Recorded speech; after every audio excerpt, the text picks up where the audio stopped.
Bienvenue dans cette première vidéo d'une série sur l'écologie théorique. Vous vous demandez certainement ce qu'est l'écologie théorique. Ne vous inquiétez pas, c'est une question classique. Il existe une ambiguïté dans la langue française pour l'usage du terme écologie. En général, le premier sens qui vient à l'esprit est celui d'écologie dans le sens d'engagement environnemental. De telle sorte qu'en réponse au terme d'écologie, on se retrouve rapidement à penser tri sélectif, militantisme idéologique ou encore le bon cliché du hippie qui y plante des carottes. Pourtant, l'écologie dans le sens scientifique du terme, c'est l'étude des interactions qu'ont les êtres vivants entre eux et avec leur milieu. Celle-ci peut être expérimentale, avec des observations et des expériences directement sur le terrain, ou bien en laboratoire, mais aussi théorique, avec l'usage de modèles mathématiques et de simulations numériques. L'objectif de cette série sera donc de présenter ce qu'il est possible de faire en écologie théorique, et cette première vidéo fait office d'introduction en présentant quelques modèles simples. Voici notre premier modèle d'étude, c'est un burluc. Vous avez certainement pensé à un mammifère herbivore de type hippopotame, mais puisque notre objectif va être de voir ce que constitue le travail théorique, nous allons rester dans l'abstraction en utilisant cet animal imaginaire, le burluc. Les burlucs sont donc des herbivores qui vivent une paisible vie sur la planète Gould J60. Ils forment de grands troupeaux dans de belles vallées riches en ressources, et nous allons voir comment il est possible de modéliser leur population et de comprendre comment ils peuvent coexister avec leur environnement. Commençons avec cette situation très simple où un burluc se déplace dans un espace fermé. À chaque pas de temps, le burluc choisit aléatoirement une des 8 positions qui l'entourent et se déplace vers celle-ci. Vous voyez la barre grandissante au-dessus de lui, c'est son énergie.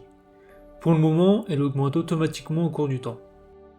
Arrivé à une certaine quantité fixée à l'avance, cette énergie permet au burluc de se reproduire, et ainsi un second burluc apparaît. Cette reproduction implique un coût énergétique. Il faut donc un certain temps avant que le burluc puisse se reproduire de nouveau. Remarquez que le burluc se reproduit de lui-même. Il n'a pas besoin de partenaire, c'est une reproduction asexuée. Bien que surprenant pour un animal ressemblant à un mammifère, nous nous contenterons de cette approximation pour le moment. Voyons ce qu'il se passe si nous laissons plus de temps s'écouler avec la reproduction. On débute avec la même situation initiale avec un seul burluc, et on accélère le temps. On passe de un seul à 2 burlucs, puis à 4, à 8, à 16, à 32, et enfin 64. Ce simple mécanisme de reproduction nous permet d'accéder à un premier modèle. Prenons n de t le nombre de burlucs au temps t, et pour simplifier, considérons que chaque pas de temps correspond à un événement de reproduction. On l'a vu, en partant d'une condition initiale avec un seul burluc, on a après un événement de reproduction 2 burlucs, puis ensuite 4 et 8, etc. jusqu'à l'infini. Au vu de cette suite de nombres, et du fait que l'on sait que chaque reproduction entraîne un doublement du nombre de burlucs, on peut généraliser en disant que le nombre de burlucs au temps t plus 1 est égal au nombre de burlucs au temps t multiplié par 2. On peut aussi se rendre compte qu'au temps t, il y a 2 puissance t fois n0 burlucs. Ainsi, en connaissant la condition initiale n0, on peut calculer le nombre de burlucs qu'il y aura à n'importe quel temps t. Cette équation forme une suite dite géométrique, et celle-ci tend vers l'infini. Avec notre condition initiale d'un seul burluc, on peut bien sûr simplifier un peu pour arriver à n de t égale 2 puissance t. Finalement, on se rend compte que c'est le terme 2 qui multiplie n de t qui permet la croissance de la population. En mathématiques, on appelle ce terme la raison de la suite, mais en écologie, c'est le taux de reproduction. En considérant uniquement la reproduction sans mortalité, le système s'apparente donc à une croissance géométrique et la population croît sans limite vers l'infini. Cependant, si on conserve le même mécanisme de reproduction, mais que l'on ajoute une probabilité de mortalité fixe, la dynamique peut être différente. La mortalité est ici de 7%, cela signifie qu'à chaque pas de temps, chaque burluc a 7% de risque de mourir.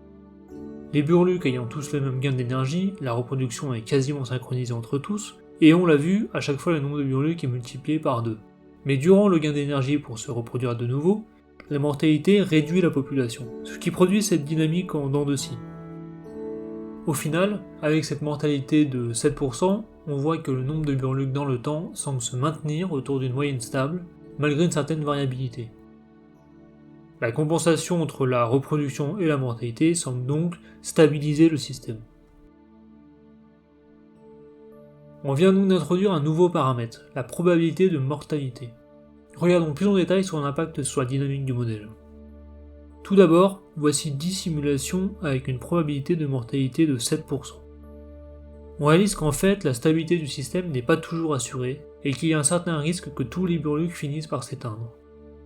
Certaines simulations persistent tout de même jusqu'à 500 pas de temps et pourraient potentiellement persister plus longtemps. Cette différence entre les simulations s'explique par le fait qu'on utilise ici une probabilité de mortalité. Le modèle admet donc une part de stochasticité, d'aléatoire. Regardons 10 nouvelles simulations, mais cette fois-ci avec une mortalité légèrement plus faible. L'effet est notable. Bien que certaines simulations puissent encore aller vers l'extinction des burlucs, globalement la tendance est à la persistance, voire même la croissance de la population.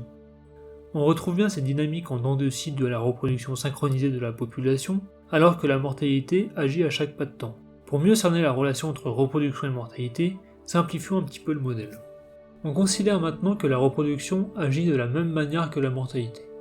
À chaque pas de temps, chaque burluc a donc désormais une probabilité de se reproduire et une probabilité de mourir. Avec ce modèle simplifié, on peut distinguer 3 cas. Premièrement, lorsque les probabilités de mortalité et de reproduction sont égales, la population persiste. Une fois encore, des variations sont présentes à cause de l'aspect stochastique des paramètres, mais la tendance est conservée. Le second cas est lorsque la probabilité de mortalité est supérieure à la probabilité de reproduction. Sous cette condition, la population de burlucs va inexorablement à l'extinction. Le dernier cas, vous l'aurez deviné, correspond à une probabilité de mortalité inférieure à la probabilité de reproduction. Comme on pouvait le déduire, la tendance est à la croissance de la population. Parmi ces 3 situations, seule celle où les probabilités sont égales paraît stable, sinon soit la population s'éteint, soit elle augmente infiniment. Pour bien prendre conscience de ce phénomène sans être perturbé par l'aspect stochastique, on peut utiliser des taux de mortalité et de reproduction plutôt que des probabilités. Si un taux de mortalité vaut 10%, cela signifie qu'à chaque pas de temps, 10% de la population va mourir. Et ce sera toujours 10%, ni plus ni moins. Avec des taux, le modèle devient donc parfaitement déterministe, et toutes les simulations faites sous une certaine condition seront équivalentes. Dans ce cas, les tendances deviennent très claires, et on voit bien que seule l'égalité entre la reproduction et la mortalité permet une population stable. On peut essayer de valider cette observation directement à partir des expressions mathématiques. On peut reconsidérer le modèle ainsi. Au temps t+1, la population est composée des individus présents au temps t, plus les nouveaux individus obtenus par reproduction, et moins les individus qui sont morts. On s'intéresse maintenant à la condition permettant à cette population d'être à l'équilibre. Sachons qu'à l'équilibre, le nombre d'individus au temps t+1 est égal au nombre d'individus au temps t. En réécrivant n de t+1 sous sa forme développée, on obtient cette équation. En factorisant, puis en simplifiant par n de t, on arrive rapidement à la solution de l'équation R égale D. On retrouve donc bien ici, à partir des équations mathématiques, la condition d'équilibre que l'on avait pu pressentir à partir des simulations. Pour que la population soit stable, la probabilité de reproduction doit être égale à la probabilité de mortalité. On a pour l'instant utilisé une mortalité fixe. C'est une probabilité, donc des variations sont permises, mais la probabilité en elle-même est fixe. On peut se questionner sur la vraisemblance écologique d'une telle mortalité, et une piste de réflexion est de se dire « mais de quoi les burlucs meurent-ils » De nombreuses hypothèses sont possibles, par exemple ils peuvent mourir de vieillesse, mais dans ce cas la probabilité de mortalité devrait augmenter avec l'âge. Ils peuvent aussi mourir de maladie ou d'accident, et dans ce cas une probabilité fixe pourrait peut-être se justifier. Enfin peut-être meurent-ils par manque de ressources ou par manque d'abri face à de rudes conditions. Ces 2 derniers exemples ont de particulier qu'ils sont dépendants de la densité en burlucs. En effet, plus il y a de burlucs, moins il y a de ressources, ou moins il y a d'abris disponibles pour chacun d'eux. Ainsi, dans ces cas-là, la mortalité est dépendante de la densité. Plus la densité augmente, plus la mortalité augmente elle aussi. Voyons l'application de la mortalité densité dépendante avec cette simulation où la probabilité de mortalité est égale au nombre de burlucs divisé par le nombre maximal de positions possibles dans l'espace. Une sorte d'estimation de la densité de population. Comme lors de la précédente simulation, le système est stabilisé grâce à la mortalité. Mais cette fois-ci, la valeur de mortalité permettant la stabilisation n'a pas été fixée à l'avance par nous-mêmes, mais résulte directement du système en lui-même.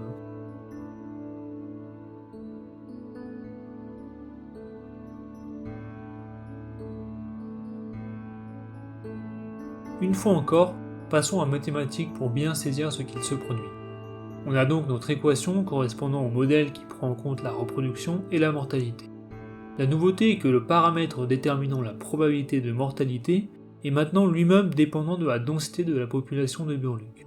Donc la probabilité de mortalité D au temps t dépend du nombre de burluques au temps t, représenté par n de t. On dit que D est une fonction de n de t. C'est une expression mathématique qui prend n de t en entrée et donne en sortie la probabilité de mortalité correspondante. Nous allons détailler cette fonction, mais avant rappelons-nous que la condition d'équilibre de notre modèle est que la probabilité de mortalité D soit égale à la probabilité de reproduction R. Cela va nous servir. Voici le détail de la fonction D de n de t. Premièrement, vous voyez que la fonction contient la probabilité de reproduction R. Elle contient aussi évidemment n de t, qui est la variable de la fonction, et enfin un nouveau paramètre qu'on appelle ici nmax. Ce paramètre représente ce qu'on appelle en écologie la capacité de charge de l'environnement. Il représente la taille maximale de la population qu'un environnement donné peut supporter. Dans la simulation précédente, on considérait que la population maximale était atteinte s'il y avait un burluc à chaque position possible de l'espace. La capacité de charge était donc définie par une question de limitation d'espace. Mais on peut très bien imaginer d'autres cas où la capacité de charge représenterait une limitation en termes de ressources fournies par l'environnement.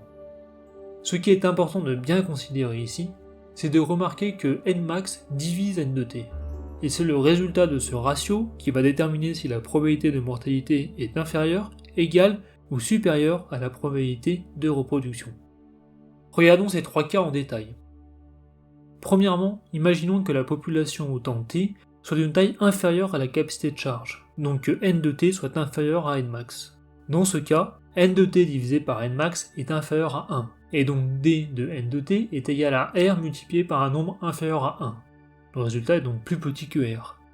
Ainsi, d de n de t est inférieur à r. La mortalité est inférieure à la reproduction lorsque la population est plus petite que sa taille maximale possible. Le second cas est le parfait opposé. Si n de t est supérieur à nmax, alors le ratio n de t divisé par nmax est supérieur à 1. D de n de t vaut donc r multiplié par un nombre supérieur à 1, ce qui donne un résultat plus grand que r. Ainsi, d de n de t est supérieur à r.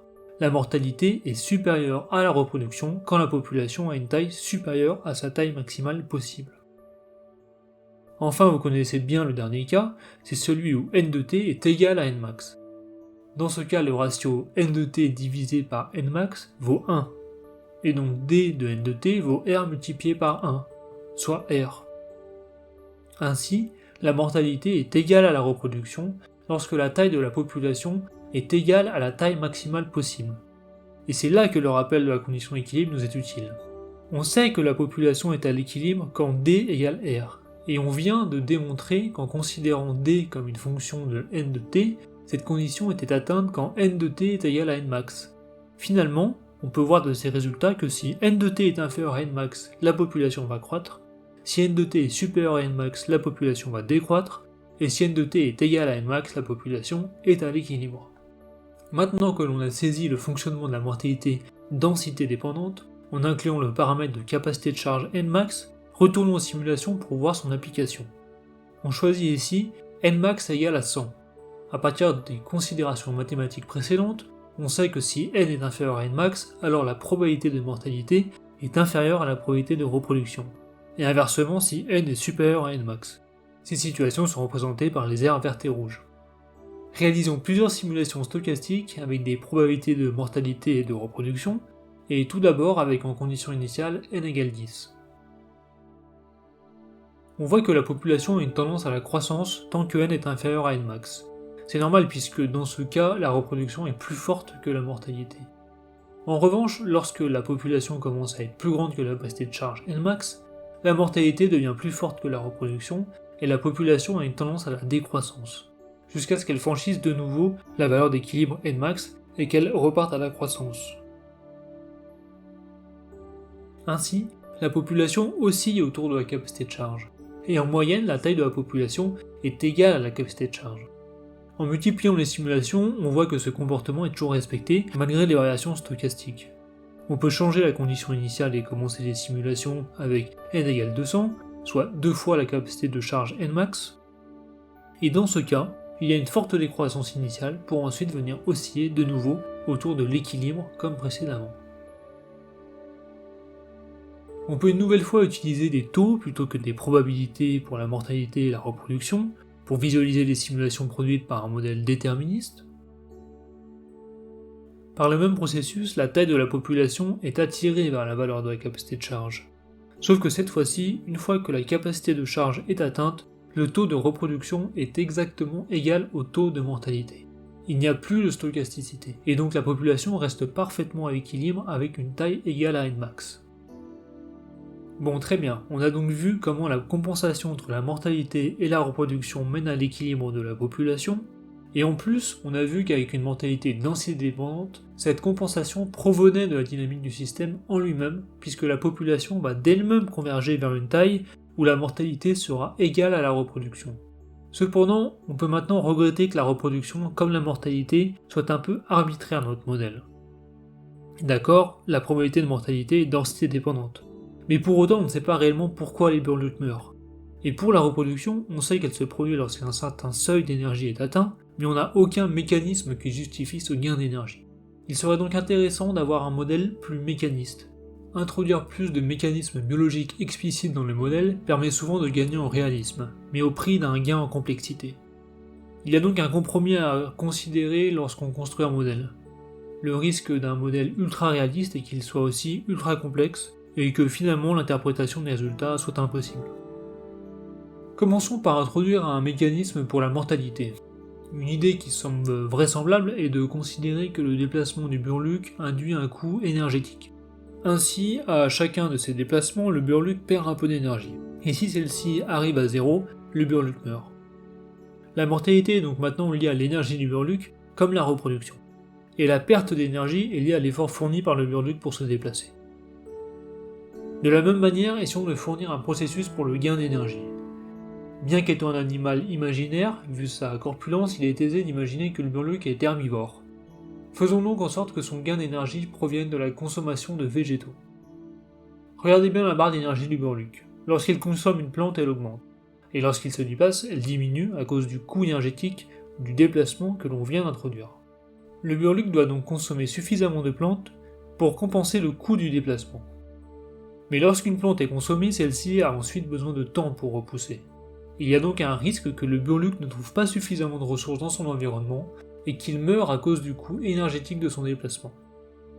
On a maintenant de véritables mécanismes biologiques qui régissent le gain et la perte d'énergie du Burluc, et qui ensuite régissent sa reproduction et sa mortalité.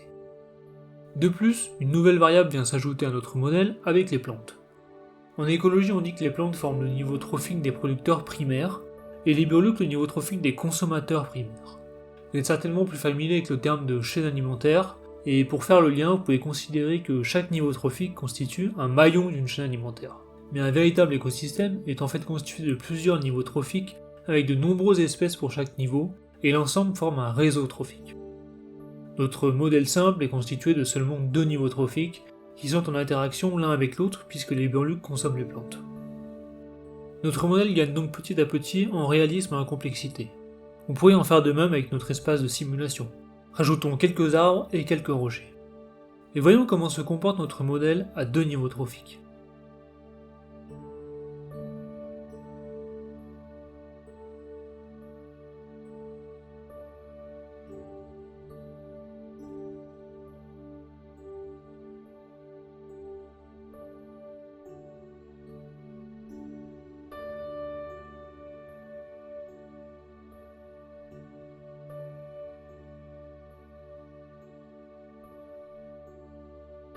Il y aurait beaucoup à dire sur ce modèle, à commencer par se rendre compte que la mortalité dépendante s'effectue maintenant à travers la densité en plantes. Il serait aussi intéressant de comprendre si la coexistence des Burlucs et des plantes est toujours possible, et sinon, quels paramètres jouent un rôle important dans cette coexistence. Mais vous en avez sûrement assez pour le moment, on se réserve ça pour une autre fois. A bientôt.